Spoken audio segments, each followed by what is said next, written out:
Bonjour à tous et à toutes, je suis Shlomi Lévy, nouvel animateur dans la tranche horaire Forum Santé et Bien-être que j'ai rejoint pour partager avec vous. Et dans cette émission que j'ai nommée Je prends ma vie en main grâce à l'hypnose. Alors nous avons aujourd'hui à nouveau le plaisir d'accueillir parmi nous Noémie Clévert. Noémie, bonjour. Bonjour Shlomi. Et Noémie, je n'ai pas besoin de te représenter à nouveau, mais je vais quand même le faire. Donc, Noémie est responsable du département chez France Hypnose Formation. Elle est licenciée en psychologie clinique et en psychopathologie, diplômée en hypnose érectionnelle.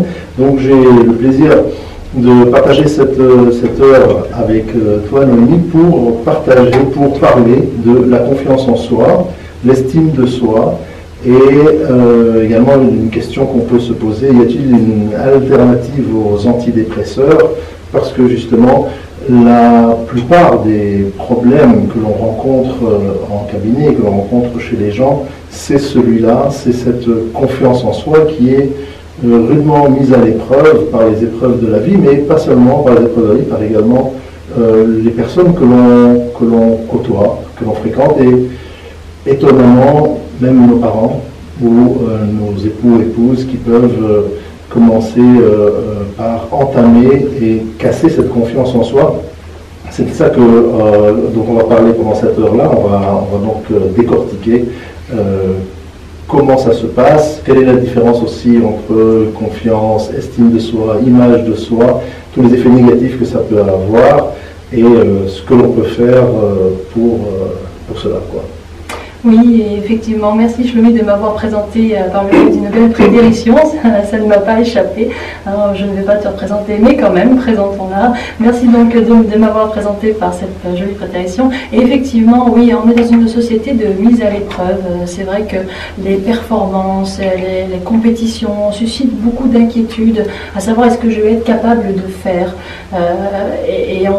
Tu viens d'évoquer là la confiance en soi, l'estime de soi, c'est très en vogue. C'est vrai, et très souvent confondu. Les gens confondent la confiance, confondent l'estime, et je pense qu'il est important, avant de commencer de parler qu'est-ce que l'on peut faire pour ça, quels seraient les remèdes à cette carence, carence de l'estime, carence de confiance, et peut-être de les distinguer. Alors, la confiance en soi, c'est la partie émergée de l'estime de soi.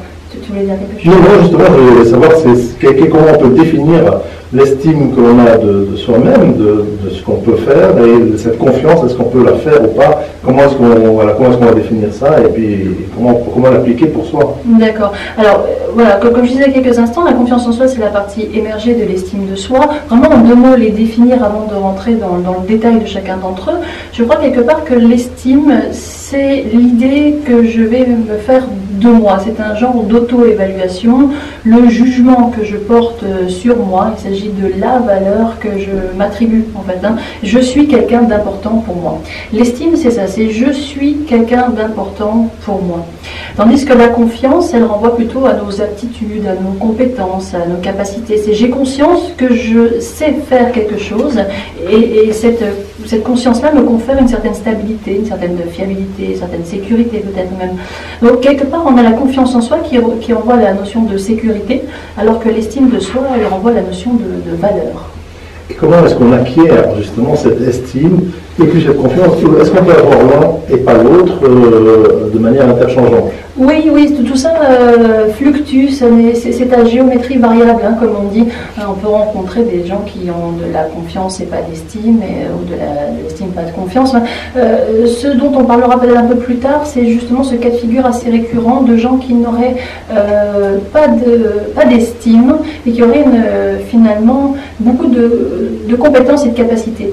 Des gens qui ont fait des formations, qui ont fait des études, qui ont un beau niveau social, plein de cordes à leur arc quelque part, mais qui ont du mal à s'estimer. Donc c'est le cas de figure que l'on rencontre le plus. On en parlera peut-être tout à l'heure, mais avant cela, ta question était, Shlomi, quelle est quelque part la définition, qu'est-ce que l'estime de soi et comment elle se construit?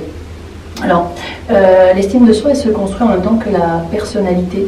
C'est-à-dire, c'est lorsque l'on est tout petit, et ça dépend de la qualité de l'amour que l'on a reçu. L'estime de soi se construit dès la naissance par le biais d'un attachement sain vis-à-vis de la figure d'attachement. Cette figure d'attachement-là, ça peut être les parents, mais ça peut être aussi d'autres personnes importantes de notre entourage. Et quand l'enfant se sent aimé d'un amour inconditionnel, eh bien, il se sent en sécurité affective. Et la nourriture de l'estime, c'est vraiment cet amour inconditionnel. Alors qu'est-ce qu'un amour inconditionnel? C'est un amour qui se passe de conditions. C'est-à-dire je suis aimé, quoi que je fasse, en fait. Exactement. Ouais. Donc, et les parents doivent en fait se cadrer à cet amour-là, même si parfois ils ont envie de rentrer dans leur enfant qui fait des bêtises, finalement. Ah oui, oui, c'est pas si simple que ça, effectivement. Quand on a un enfant qui ramène une mauvaise note ou qui a fait des bêtises à l'école ou autre, eh bien, on doit faire sentir à l'enfant qu'on l'aime, malgré la bêtise. C'est-à-dire que quelque part, ça n'est pas tuer un petit garçon, une vilaine petite fille, tu as fait quelque chose qui n'est pas OK. Peut-être le réprimander, ça ne veut pas dire ne pas le réprimander, on peut le réprimander, mais lui faire sentir qu'on l'aime. Et ça, à la limite, il le sent au travers notre attitude, il le perçoit au travers nos yeux sans qu'on ait besoin de faire quoi que ce soit. Et c'est très important. Vraiment, la condition à une bonne estime de soi se situe vraiment dans cet amour inconditionnel. C'est ça, on va sanctionner l'acte, mais pas sanctionner la personne. Exactement. Pas sanctionner l'enfant, il faut sanctionner l'acte et lui dire, et lui faire sentir, lui faire comprendre que son acte n'est pas correct. Oui. Et la nuance, elle est très très difficile, elle est très fine. Oui, voilà. Alors bon, les parents ayant eux-mêmes une bonne estime d'eux. Alors on va parler de la confiance. On est en ce moment en train de parler de l'estime de soi, mais confiance et estime sont très liés. C'est vrai que les parents ayant eux-mêmes une bonne confiance et une bonne estime d'eux-mêmes ont peut-être plus de facilité à faire cela. Alors, lorsque les parents vont attribuer de la valeur à l'enfant, eh bien, l'enfant, lui, prend le relais et s'accorde en grandissant à son tour de la valeur. C'est-à-dire qu'il sait qu'il est quelqu'un de bien, qu'il est important. Il sait que je suis important pour moi. Et alors, à ce moment-là, c'est simple dans la vie de tous les jours de nourrir cette estime. Mais lorsque l'on n'a pas eu cet amour inconditionnel, c'est là que ça se corse. Et c'est là que ça se corse, et ça se corse aussi lorsqu'on a affaire à des enseignants qui, eux, ne sont pas du tout pédagogiques, ils vont casser l'enfant.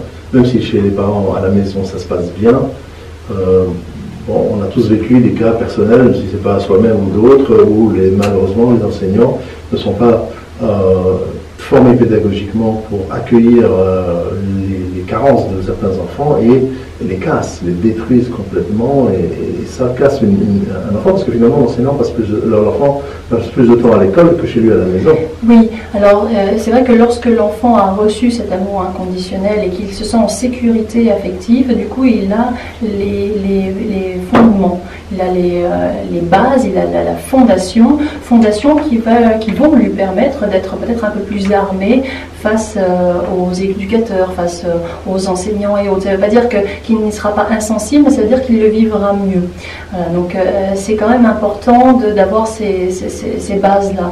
Alors lorsque l'on n'a pas reçu ces bases, rien n'est figé. Un enfant qui n'a pas reçu cet amour inconditionnel qui le met en sécurité affective, eh bien il peut utiliser quelques astuces au quotidien pour se sentir peut-être mieux. Et ça passe par le respect.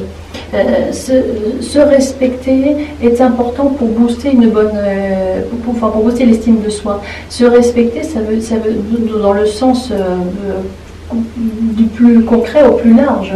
Se respecter l'autre. Par exemple, ce que je vois en tant qu'enseignante à l'institut où je travaille, c'est que la formation formateur, c'est-à-dire les gens qui viennent là pour prendre la parole en public, pour pouvoir devenir à leur tour formateur. Parfois, certains d'entre eux me disent je suis venu là, mais je me suis pas préparée. Alors, je vais passer à l'oral, mais je sais pas. Je vais faire comme ça au feeling, quoi. Oui. Sauf que là, justement, il ne s'est pas préparé. Et ne pas se préparer veut dire quelque part ne pas se respecter. Et quand je parle de se respecter, ça peut prendre toutes les formes, mais ça prend aussi celle-ci. Quelqu'un, un stagiaire qui aura préparé son intervention, son oral, sera du coup beaucoup plus à l'aise et il se sera respecté. Et ce respect-là booste évidemment son estime de lui. Donc ça peut passer par ce genre d'attitude que de se respecter par exemple, ou être fidèle à soi, être fidèle à ses valeurs, sa valeur, apprendre à dire non aussi, hein, ce sont des choses qui permettent de booster l'estime. Comment dire non à quoi? Alors, apprendre à dire non, par exemple, si je suis, si je pense être comme ceci ou comme cela, et que je suis en train de vivre une expérience dans laquelle je ne me sens pas à mon aise, eh bien, je dois rester fidèle à moi. Pour rester fidèle à moi, ça veut être oser dire non et ne pas rentrer quelque part dans un esprit sacrificiel où je vais dire oui, je vais faire parce qu'on me le demande, mais cela ne me correspond pas. C'est très difficile. Pas simple, oui. C'est pas simple, tout à fait, parce que des fois on rentre dans la problématique justement de respect de l'autre aussi, oui. Par rapport à ses demandes, et ce n'est en effet pas évident de s'affirmer oui. Dans ce que l'on veut dans sa vie, et c'est, moi je le vois avec les différentes personnes que je côtoie et que je reçois aussi en cabinet, ce n'est pas évident de pouvoir, je ne dis pas s'imposer parce que ce n'est pas le mot, mais de pouvoir émettre s'appuyer sur ce qu'on est réellement. Et oui, alors ce qu'on est réellement, c'est pas aussi simple que ça non plus. C'est-à-dire qu'on est bien souvent en réaction par rapport à ce que les autres ont voulu que l'on soit. Nos parents, lorsqu'ils nous ont mis au monde, ils se sont fait une idée. Hein, quels sont les parents qui... Alors, il y en a très certainement, je ne vais pas dire tous les parents, mais très souvent, lorsque les parents mettent au monde un enfant, ils disent « Ah tiens, j'aimerais bien qu'il soit ceci ou qu'il fasse cela ». Et on se fait une idée de ce que l'on aimerait que nos enfants deviennent, et quand ils ne le deviennent pas, eh bien, du coup, c'est pas simple. Alors, très souvent, en tout cas, les gens qui consultent, on se rend compte que ce sont des gens qui sont devenus ce que les parents attendaient d'eux.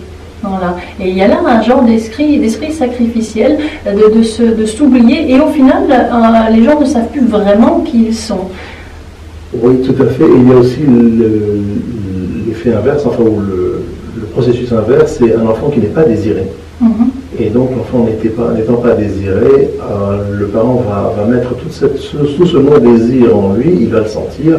Et finalement, il y aura aussi ce manque de confiance en lui, quelque part, qui va ressortir parce qu'il n'y aura pas cet amour inconditionnel. Oui. Même si amour il y a, évidemment. Oui, bien sûr. Ça se ressent. Alors, dans cet amour inconditionnel, c'est très particulier. On peut envisager que un enfant qui n'ait pas été désiré, finalement, bénéficiera de cet amour inconditionnel. Et par ailleurs, on peut envisager qu'un enfant qui a été désiré, une fois là, pose problème.